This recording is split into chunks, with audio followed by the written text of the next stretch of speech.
Hello everyone, welcome to the final episode of season 1. Like we were discussing in the last episode, I will talk about some general tricks and tips that will help you to become a powerful speaker. The first thing is understanding the variety. We have all heard this phrase, variety is the spice of life. You want to keep people awake and interested. So always include a range of subject matter, pace, volume, tone, tempo, and more. The second point is spontaneity. Don't be afraid to make an off-the-cuff comment and to react genuinely to questions. Always dare to be real. The next point is humor. You don't need to memorize jokes or do clever characters. Just be ready to see the funny side of something. Some speakers are so bottomed up, that stiff, that even to respond to them is very obvious. This humor just happens if you allow it to. It happens. Try to find your funny bone. Next one is enjoyment. Always have a good time. Don't bore yourself. Because when you bore yourself, you feel negative emotions. What you feel, they feel. Other people will enjoy your presentation too, if you enjoy it first. Next is stories. Storytelling has been a craft that has been used for centuries for inducing emotions.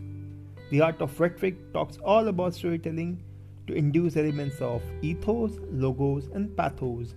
Ethos are your ethics or the credibility as a speaker.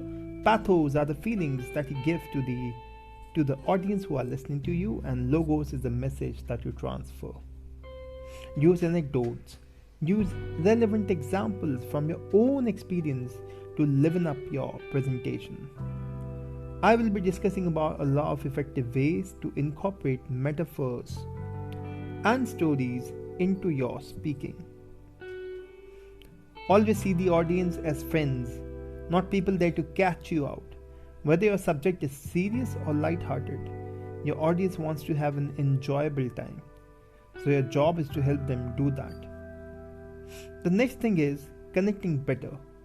Your voice has enormous potential to create a rapport.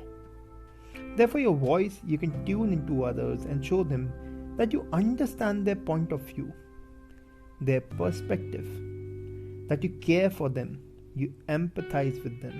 You encourage them, you give them positive reinforcement, and you attract them into your world. Always try to attract people into your world. How you can do that is with the warmth in your voice, with the firmness in your voice. With the warmth, you can promote relationships. With firmness, people will pay heed to your words. They will listen to you. With excitement in your voice, they catch your mood. With calmness in your voice, the atmosphere changes and becomes quieter.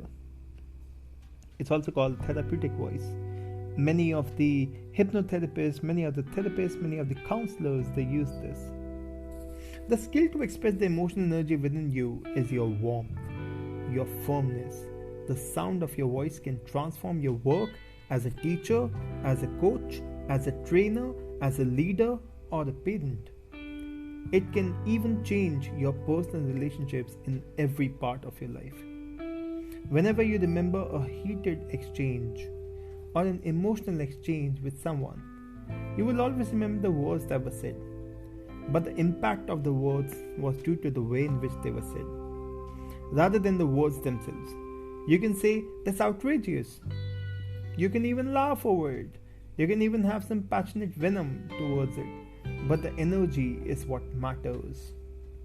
I will make you aware of the various ways to vary your voice, which is called voice modulation, with different tones. We will talk about the heart voice, the chest voice, the abdomen voice, the diaphragm voice, the clavicular voice, the thoracic voice. There are different voices.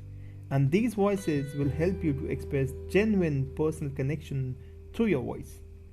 You will also discover how to tune into the other people subtly with your voice. So stay tuned for the next season. Thank you so much for listening.